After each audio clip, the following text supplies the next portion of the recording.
পর্ব ৮০। নিজেকে এই প্রশ্নগুলো করুন। ১.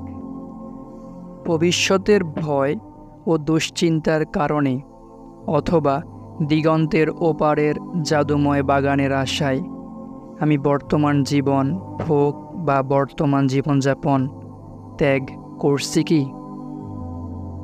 ২. অতীতে ঘটে যাওয়া ঘটনা নিয়ে চিন্তা করে করে আমি কি আমার বর্তমানকে তিক্ত করছি? ৩. আমি আমার দিনটি ভালোভাবে কাজে লাগানোর ইচ্ছা নিয়ে কি আমি ভোরে ঘুম থেকে জেগে উঠি? ৪. আমি কি আমার বর্তমান জীবনের প্রতিটি মুহূর্তকে কাজে লাগিয়ে উপকৃত হচ্ছি? ৫.